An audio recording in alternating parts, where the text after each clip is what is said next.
Belakangan ini, Fuji dan Torik membuat geger penggemarnya setelah mengumumkan bahwa mereka telah putus. Kini, status hubungan mereka pun tidak lebih dari sahabat yang saling mendukung satu sama lainnya. Di sisi lain, para fans pun juga masih bertanya-tanya apa sebenarnya penyebab putusnya hubungan cinta mereka yang sudah dijalani selama 1 tahun itu. Benarkah lantaran adanya cinta yang lain atau tidak ada restu dari keluarga Gen Halilintar? Atas hal inilah, Denny Darko pun mencoba untuk menerawang penyebab putusnya Torik dan Fuji. Benarkah ada hubungannya dengan pihak ketiga?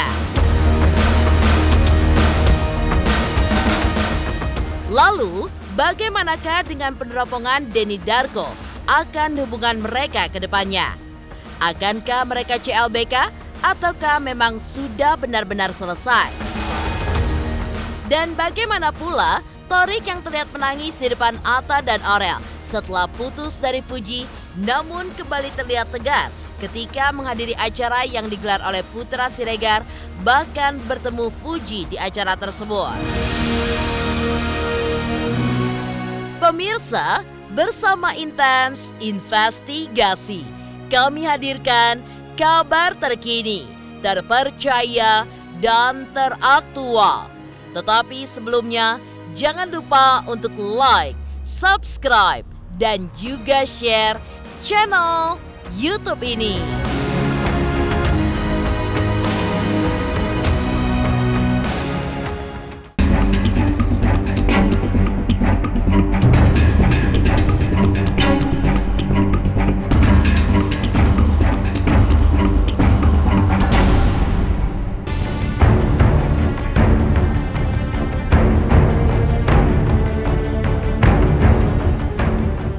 Sejak kemunculannya ke dunia hiburan tanah air, sosok Fuji dan Torik memang sukses menghiasi berbagai kisah cinta yang menarik yang dihadirkan oleh para selebriti.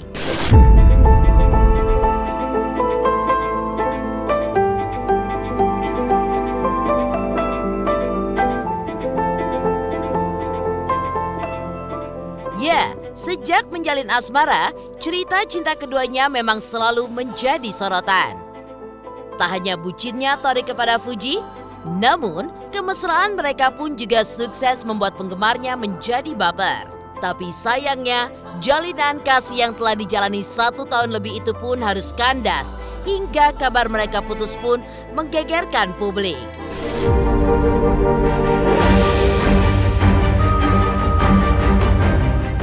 Terlebih, para fans pun juga menyayangkan keputusan Fuji dan Torik yang memilih untuk putus dan menjadi sahabat yang saling mendukung satu sama lainnya. Melihat banyaknya netizen yang bertanya-tanya penyebab putusnya Fuji dan Torik, ahli tarot Denny Darko pun juga mencoba untuk menerawang dan mengungkap penyebab putusnya dua sejoli ini. Benarkah putusnya Fuji dan Torik ini bukan settingan?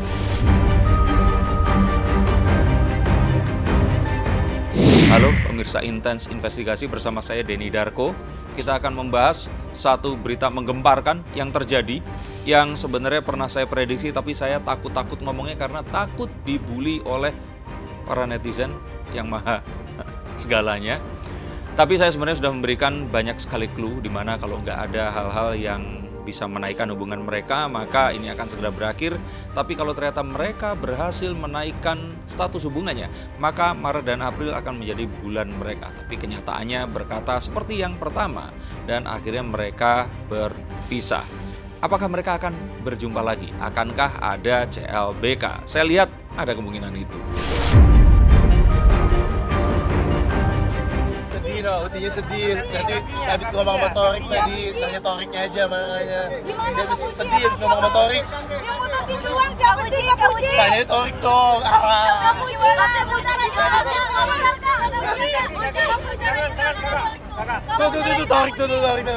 Tapi gimana sih Pak? Masih dari tadi atau? Dikit aja kamu sih. Sudah ya. Cukup, oke deh. Habis itu tutup. Cukup. Tadi fansnya banyak yang bilang balikan Kak, gimana Kak Puji? Kamu sih ada kemungkinan balikan berarti ya? Ada kemungkinan balikan Kak? Lihat aja ke depannya ya. Kak gimana? Tapi banyak yang sedih loh. Banyak yang sedih. Tadi banyak soal.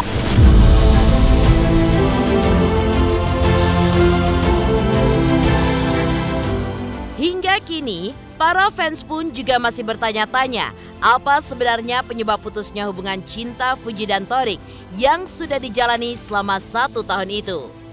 Benarkah lantaran adanya pihak ketiga ataukah terkait restu dari orang tua Torik? Karena itulah, Denny Darko pun kembali menerawang.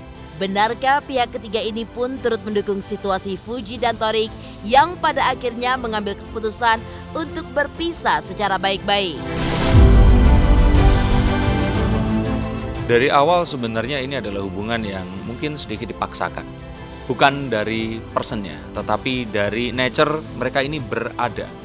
Mereka ini berasal dari mana, nah itu yang paling penting. Nah, dipaksakannya di situ. Karena kalau kita lihat sejarah dari kakaknya, Atta Halilintar dan Aurel, ini menunjukkan kalau mereka ini kan gak ada pacaran. Bahkan saya pun pernah di awal membuat sebuah video awal banget tuh tahun lalu waktu mereka masih bareng, itu tengah-tengah pandemi itu. Fuji dan Torik mustahil akan pacaran. Saya dibully. Karena saya bilang orang tuanya gak akan setuju, tapi ternyata mereka nekat pacaran. Nah, artinya apa yang saya katakan apakah salah? Tidak. Orang tuanya tidak menyetujui sampai sekarang juga. Jadi kalau saya lihat sih sebenarnya ini adalah orang tuanya Torik ya. Nah, jadi kalau saya lihat di sini ini adalah sesuatu yang memang tergantung. Sejak awal ini dipaksakan dan sulit untuk bersatu. Artinya bukan tidak mungkin untuk bersatu. Apakah jodoh ada? Tapi untuk yang dipaksakan ya effortnya harus lebih luar biasa. Nah, kita lihat bahwa Fuji masih muda, emosinya juga masih sangat naik dan turun di sini. Nah, Torik sendiri ini di sini digadang sebagai kakak tertua laki-laki setelah Atta Halilintar.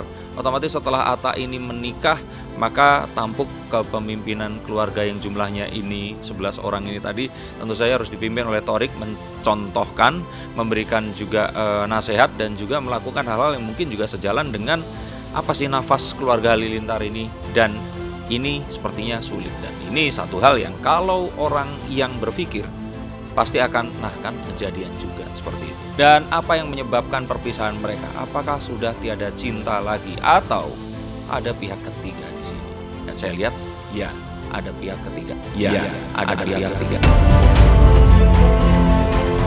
Saya lihat ini yang jelas ada orang ketiga, seorang wanita, ibunya Torik.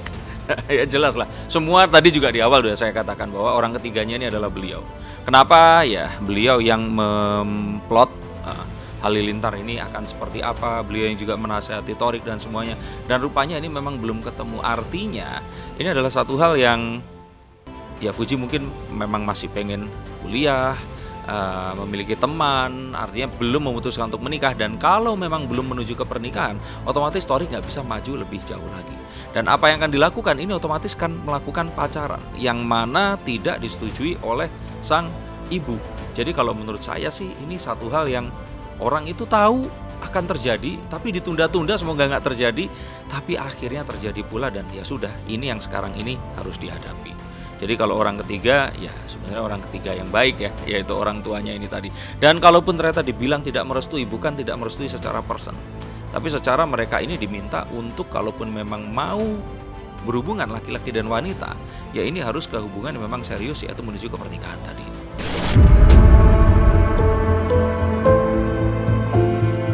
Bagi Haji Faisal, kabar putusnya Fuji dan Torik mau tidak mau harus dihadapi dengan ikhlas. Haji Faisal pun juga memberikan komentar bijak atas kandasnya hubungan asmara putrinya itu dengan sang kekasih. Kan sudah saya sampaikan ke anak saya, ke Fuji.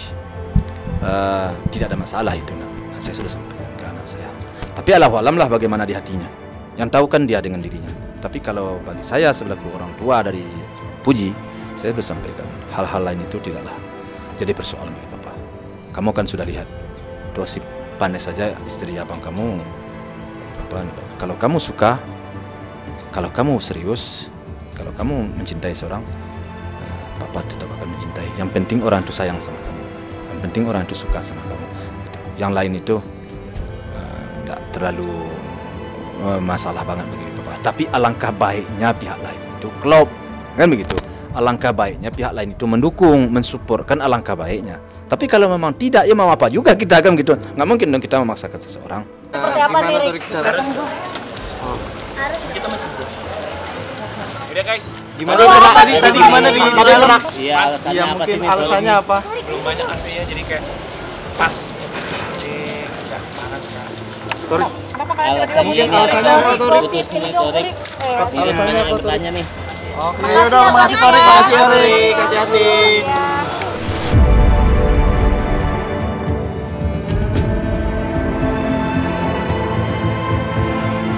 Lalu, bagaimana dengan peneropongan Denny Darko akan hubungan Torik dan Fuji ke depannya? Akankah mereka CLBK atau memang sudah benar-benar selesai? Pemirsa Intens Investigasi, jangan lupa untuk like, subscribe, dan juga share channel YouTube ini. Jangan lupa pemirsa semua untuk saksikan Intens 3 kali sehari kayak minum obat pokoknya ya. Pokoknya disaksikan terus, jangan lupa like, comment, dan subscribe.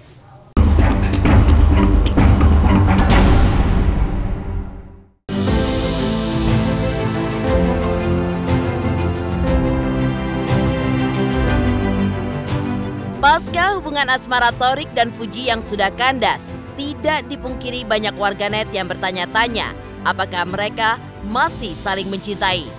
Atas hal tersebutlah, Denny Darko pun mengulik apakah mereka masih saling mencintai atau sudah tidak ada rasa sama sekali. Saya kira itu masih banyak hal yang belum dieksplor di antara mereka berdua, dan setelah mereka putus mereka nanti akan kangen dengan kebersamaan yang lalu, dan saat kangen itu tadi mereka akan memunculkan sisi-sisi yang malah akan membuat keduanya ini saling tarik-menarik untuk kembali. Tapi nanti yang akan terjadi adalah ya Fuji sendiri belum mau untuk menuju ke pernikahan. Toriknya nggak bisa mendekat karena dia harus benar-benar menuju ke pernikahan. Kalau tidak akan mungkin terjadi. Makanya nanti akan terjadi sebenarnya malah akan satu momen yang lebih kalau orang bilang itu membuat deg-degan. Nggak bisa bareng tapi pengen bareng. Dibandingkan pas mereka bareng kemarin viral terus kemudian kan adem biasa seperti itu.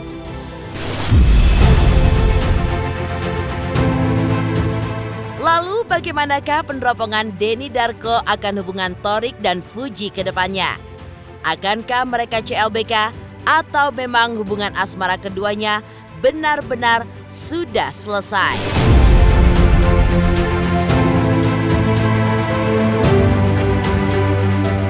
Kalau bucin dia, tapi lebih bucinan Torik. Kalau dipertahankan, saya pikir nantinya Torik ini harus memilih apakah keluarganya atau Fuji. Ya, jadi kalau ini memang harus dilakukan, otomatis Torik pasti akan lebih memilih keluarganya. Endingnya pasti akan putus juga, tapi putusnya nggak baik-baik. Maka mumpung putusnya ini masih bisa baik-baik, akan lebih baik kalau putusnya seperti sekarang ini. Dan sepertinya ini yang memang akan terjadi. Dan nanti saya yakin ada kesempatan mereka akan kembali. Asalkan Torik di sini masih belum menemukan wanita yang lain. Kalau malah buat saya, lihatlah dunia. Pergilah ke tempat yang tidak ada hubungannya dengan hubungan kalian dulu. Temuilah orang yang tidak ada hubungannya dengan mantan kalian. Lihatlah dunia dan terus kemudian hati kalian akan membandingkan. Jika ternyata kalian kehilangan dengan apa yang kalian tinggalkan, maka mungkin ini adalah sesuatu yang kalian harus simpan untuk masa depan. Tapi jika ternyata kalian akan menemukan apa yang kalian jumpai ini lebih menarik dan membuat kalian lebih terlena, maka sesungguhnya move on adalah cara yang terbaik dan kalian sudah menemukannya. Saya rasa siapapun putus cinta ya istilahnya, baik pihak laki-laki itu pasti sedih. Begitu juga pihak perempuan, karena mereka sudah menjalin hubungan selama ini dengan cara baik dan hasilnya sudah baik dan pun sudah direstuilah oleh istilahnya masyarakat pun juga. Netizen kan banyak yang komentar positif kan, rata-rata berkomentar positif. Saya selaku orang tua Fuji juga sudah menganggap story ini seperti anak. Nah, kandasnya hubungan mereka di jalan, tentu mereka berdua pasti sedih. Pasti mereka sedih. Itu menurut pikiran saya. Karena saya juga seorang lelaki kan. Namun bagaimana kebenarannya tentu hati mereka berdua yang lebih tahu.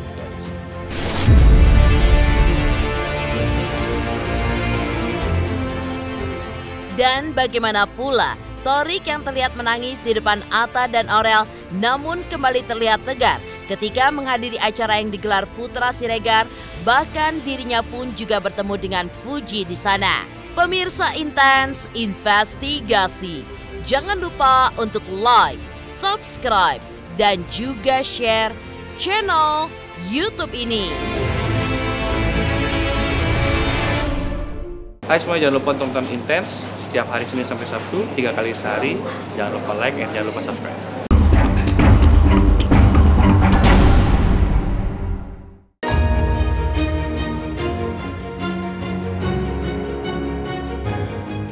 Di tengah kabar kandasnya kisah asmaranya dengan Fuji, Thorik yang menjadi bintang tamu dalam podcast Atta Halilintar terlihat tidak mampu menahan tangis.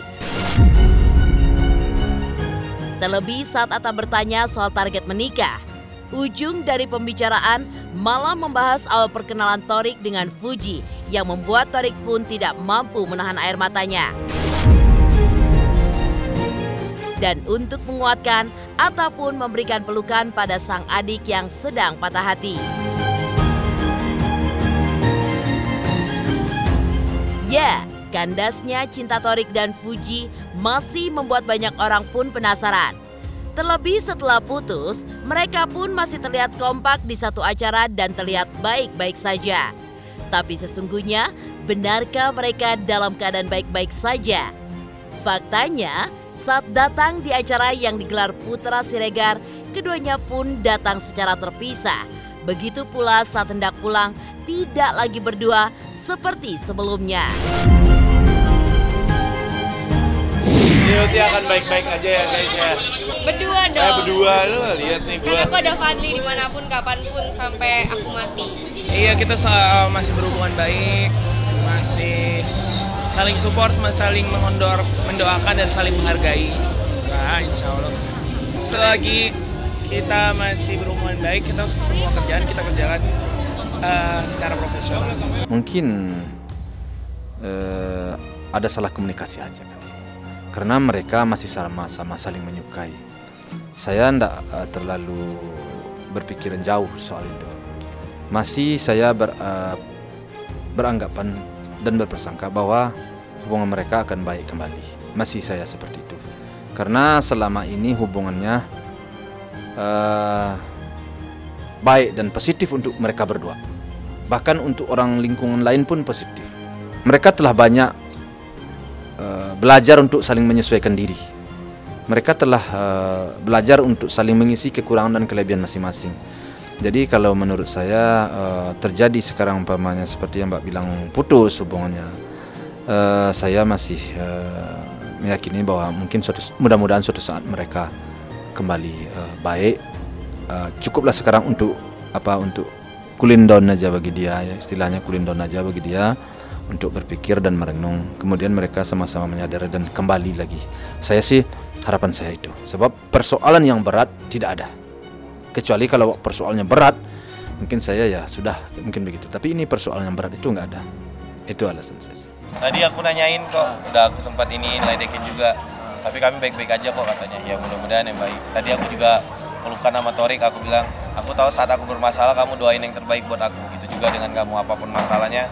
Ya yang paling terbaik kita akan mendoakan ya, bukan ikut campur atau apa, takutnya kemana-mana kan. Biasa gitu sih aku bisa ngerasain sih saat aku bermasalah, teman-teman bagaimana cara mendoakannya, terbukti per hari ini. Gitu, ini nggak sama sekali aku yang undang, tapi mereka semua mau datang, alhamdulillah.